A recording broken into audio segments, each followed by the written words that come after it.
اللہ تعالیٰ انسان کو اپنی قدرت پر غور کرنے کا حکم دیتا ہے۔ پہلے اللہ نے فرمایا تھا کہ تم دیکھو کیا تمہیں آسمان میں کوئی خرابی، کوئی درار، کوئی کمی نظر آتی ہے؟ اور اب اللہ تعالیٰ کہہ رہا ہے کہ دوبارہ دیکھو اور پھر دیکھو، بار بار دیکھو۔ یعنی اگر انسان اپنی نگاہ سے آسمان کا جائزہ لے، اس کی بصر یعنی ویژن اور سمجھ سکے، اسے کوئی بھی کمی دکھائی نہیں دے گی۔ آسمان اتنا بے عیب اور پوری طرح ترتیب سے بنا ہوا ہے کہ اس میں کوئی قسم کا نقصہ یا بگاڑ نظر نہیں آتا۔ انسان کی نگاہ چاہے کتنی بھی تیز ہو، اس کی سمجھ کتنی بھی گہری ہو، اللہ کے نظام میں وہ کوئی خرابی نہیں ڈھونڈ سکتا۔ يَنْقَلِبْ إِلَيْكَ الْبَصَارُ خَسِيًّا وَهُوَ الْحَسِيرُ۔ اس جملے کا مطلب یہ ہے کہ جب تو بار بار دیکھے گا پھر بھی تیری آنکھیں تھک کر لوٹ آئیں گی، کچھ بھی کمی نہیں پائے گی۔ یعنی نگاہ، قَسِيًّا یعنی ذلیل، شرمندہ، اور حسیر تھکی ہوئی، کمزور ہو کر لوٹ آئیں گی۔ یہ اس بات کی طرف اشارہ ہے کہ انسان کی نگاہ اور اس کا علم محدود یعنی لمیٹڈ ہے، جبکہ اللہ کی قدرت بے پناہ اور لامحدود یعنی ان لمیٹڈ ہے۔ انسان چاہے ٹیلیسکوپ سے دیکھے یا اپنے ذہن سے سمجھے، کوئی کوشش کرے، وہ آسمان کے نظام میں کوئی کمی نہیں ڈھونڈ سکتا، بلکہ جتنا غور کرے گا اتنا ہی اللہ کی قدرت اور حکمت اس کے سامنے ظاہر ہوتی رہے گی۔ تفکر اور تدبر یعنی ڈیپ تھنکنگ کا حکم دیا گیا ہے۔ قرآن صرف پڑھنے کے لیے نہیں بلکہ سمجھنے کے لیے ہے۔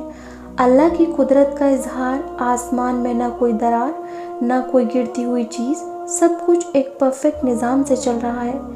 انسان کی حد کیا ہے؟ یہ آیت انسان کو اس کی اپنی حد یاد دلاتی ہے کہ تو چاہے کتنا بھی علم حاصل کر لے، تو کبھی بھی اللہ کے کام میں کوئی کمی نہیں نکال سکتا۔ تحبیت کا دلیل یہ آیت اللہ کی وحدانیت، ون لیس اور قدرت کا ثبوت ہے۔ اگر کئی خدا ہوتے تو نظام میں خرابی ہوتی، لیکن سب کچھ ایک نظام سے چل رہا ہے، اس لیے صرف ایک ہی خدا ہے، ایک ہی اللہ ہے۔ ایک ایگزامپل ہے جیسے ایک انسان کو ایک بہت خوبصورت پرفیکٹ مشین دکھتی ہے، وہ بار بار چیک کرتا ہے کہ کوئی پارٹ خراب تو نہیں، کوئی کمی تو نہیں، لیکن سب کچھ پرفیکٹلی فٹ ہوتا ہے۔ پھر وہ سمجھتا ہے کہ اس مشین کے پیچھے کوئی بہت عقل مند ڈیزائنر ہے۔ اسی طرح جب ہم آسمان اور زمین کے نظام کو دیکھیں تو ہر چیز ایک عظیم خالق کریشن کی دلالت کرتی ہے۔ انسان جتنا بھی آسمان اور اللہ کے نظام میں غور کرے، اسے کوئی کمی نظر نہیں آئے گی، اس کی آنکھیں تھک جائیں گی، لیکن اللہ کے نظام میں کوئی خرابی نہیں ملے گی، کیونکہ اللہ کی قدرت بے مثال ہے۔ بسم اللہ الرحمن الرحیم۔ سورۃ الملک، لیسن نمبر 5، آیت نمبر 5۔ وَلَقَدْ زَيَّنَّا السَّمَاءَ الدُّنْيَا بِمَصَابِيحَ وَجَعَلْنَاهَا رُجُومًا لِلشَّيَاطِينِ وَأَعْتَدْنَا لَهُمْ عَذَابَ السَّعِيرِ۔ اور ہم نے قریبی آسمان کو، دنیا کے آسمان کو ستاروں سے سجا دیا، اور انہیں شیاطین یعنی ابلیس کے جنون پر مارنے کے لیے پتھر بنایا ہے، اور ان کے لیے ہم نے دوزخ کا عذاب تیار کر رکھا ہے۔ اس آیت میں اللہ تعالیٰ اپنی قدرت کا اظہار کر رہے ہیں۔ اللہ نے فرمایا کہ ہم نے قریبی آسمان کو مصابیح یعنی ستارے سے سجا دیا، یعنی جو آسمان تم دیکھتے ہو، جہاں تک تمہاری نگاہ پہنچ سکتی ہے، اسے ہم نے چمکتے ہوئے ستاروں سے آراستہ کر دیا ہے۔ یہ ستارے نہ صرف زینت یعنی سجاوٹ کے لیے ہیں، بلکہ ان کے اور بھی مقصد ہیں۔ سجاوٹ کے لیے آسمان پر ستارے ایک عظیم حسن اور خوبصورتی کا ذریعہ ہیں۔ جب انسان رات کو آسمان دیکھتا ہے تو اسے اللہ کی قدرت کا احساس ہوتا ہے۔ یہ ستارے اللہ تعالیٰ کی آرٹ ہیں اور قدرت کا ثبوت ہے کہ کس طرح وہ سب کچھ نظام کے ساتھ چلتا ہے۔ ہدایت کا راستہ دکھاتے ہیں یہ ستارے ہدایت کا راستہ دکھاتے ہیں یہ ستارے پرانے زمانے کے لوگوں کے لیے راستہ دکھاتے تھے۔ سمندر کے سفر میں یا ریگستان کے لوگ ان کے ذریعے اپنی منزل کا پتہ کرتے تھے۔ یہ بھی اللہ کی رحمت ہے، اور اس نے ستاروں کو انسان کے لیے فائدہ مند بنا دیا۔ شیاطین پر مارنے کے لیے رجومًا للشیاطین، اللہ تعالیٰ نے ان ستاروں کو کچھ حصوں میں شیاطین پر پتھر کی طرح پھینکا جانے کا سبب بنایا ہے۔ جب شیاطین آسمان کے راز ملاکوتی عالم کی باتیں سننے کے لیے اوپر چڑھتے ہیں تو فرشتے ان پر آگ کے شعلے پھینکتے ہیں، جسے ہم صحیحب یا شوٹنگ سٹار بھی کہتے ہیں۔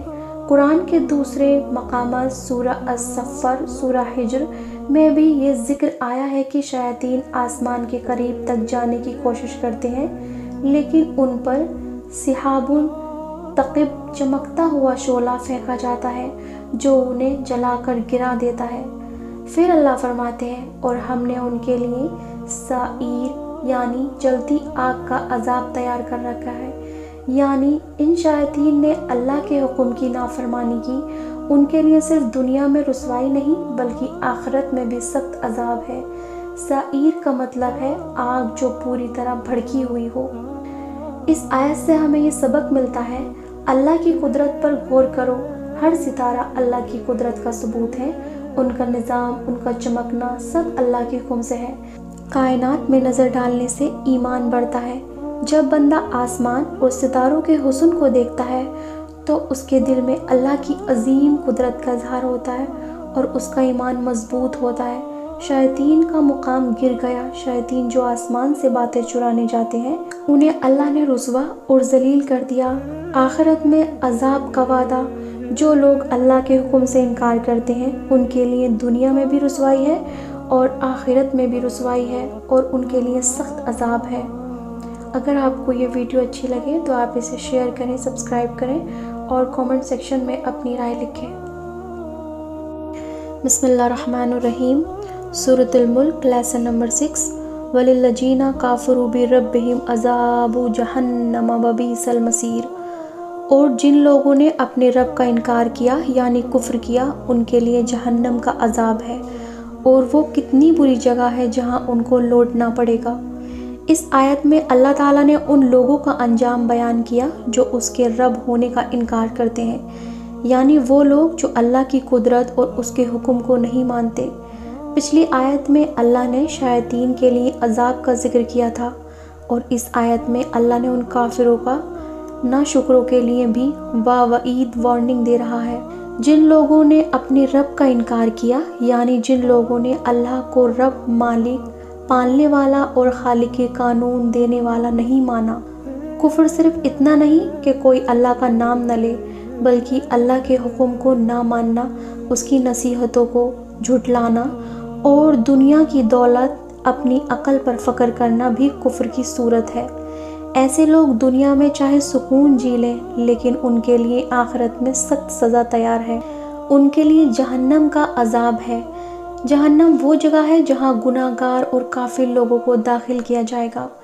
قرآن کے مطابق یہ ایسی جگہ ہے جہاں آگ کبھی نہیں بجھے گی، جہاں ہر طرف سے آگ گھیر لے گی اور لوگ چیخ کر مدد مانگیں گے لیکن کوئی ان کی مدد نہیں کرے گا۔ اللہ نے عذاب جہنم کا ذکر کر کے انسان کو ڈر اور ہوش میں لانے کی دعوت دی ہے تاکہ وہ وقت پر اپنا راستہ بدل لے۔ اور وہ کتنی بری جگہ ہے جہاں انہیں لوٹنا پڑے گا، یعنی جہنم ان کے لیے منزل، آخری ٹھکانہ بنے گی۔ انسان اگر دنیا میں اللہ سے منہ موڑتا ہے تو آخرت میں اس کے لیے صرف ایک ہی ٹھکانہ ہوگا، وہ ہے جہنم۔ یہ لفظ وَبِئْسَ الْمَصِيرُ اللہ نے کئی جگہ قرآن میں استعمال کیا تاکہ بندہ سمجھے کہ اس کا انجام کتنا خوفناک ہو سکتا ہے۔ اس آیت سے ہمیں یہ سبق ملتا ہے، کفر کا انجام ہمیشہ تباہی ہے۔ جو اللہ کا انکار کرتا ہے وہ نہ دنیا میں امن پا سکتا ہے اور نہ ہی آخرت میں۔ ایمان سب سے بڑی نعمت ہے۔ اگر بندہ اللہ پر ایمان رکھے اور اس کے حکم پر چلے تو وہ جہنم کے عذاب سے محفوظ رہے گا۔ دنیا کی راحت فانی یعنی ٹیمپروری ہے۔ کافر دنیا میں خوش ہو سکتا ہے لیکن آخرت میں اسے اس کے عمل کا پورا بدلہ ملے گا۔ جہنم سے بچنے کا طریقہ یہ ہے، صرف اللہ پر یقین، اس کی عبادت اور اس کے رسول صلی اللہ علیہ وسلم کے راستے پر چلنا ہے۔ بسم اللہ الرحمن الرحیم۔ سورۃ الملک، لیسن نمبر 7۔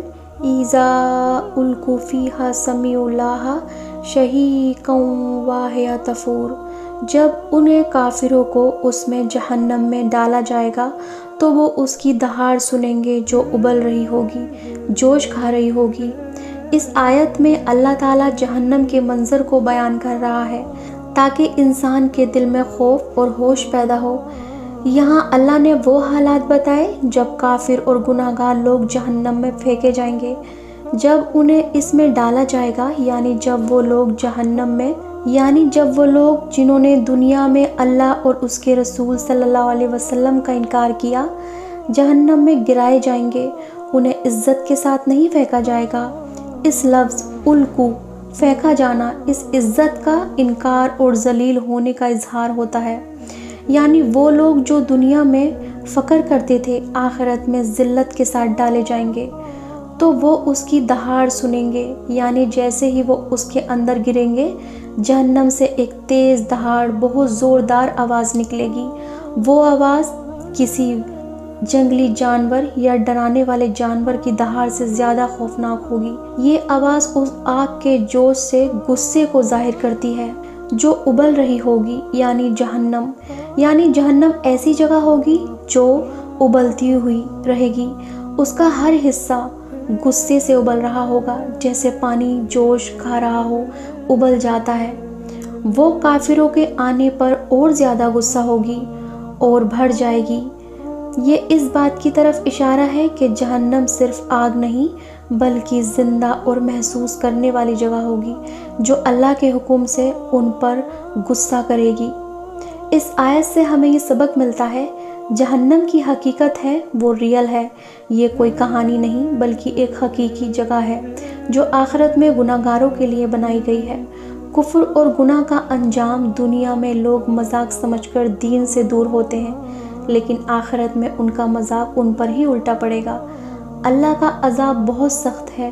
جہنم صرف آگ نہیں بلکہ ایک ابلتی ہوئی جگہ ہے جو اپنے اندر ڈالے گئے لوگوں پر دہاڑ مار کر اپنا غصہ دکھائے گی۔ ایمان اور توبہ ہی بچاؤ کا ذریعہ ہے، اور جو بندہ اپنے رب پر یقین رکھتا ہے، اس کے حکم پر چلتا ہے اور توبہ کرتا ہے، اللہ اسے خوفناک منظر سے محفوظ رکھتا ہے۔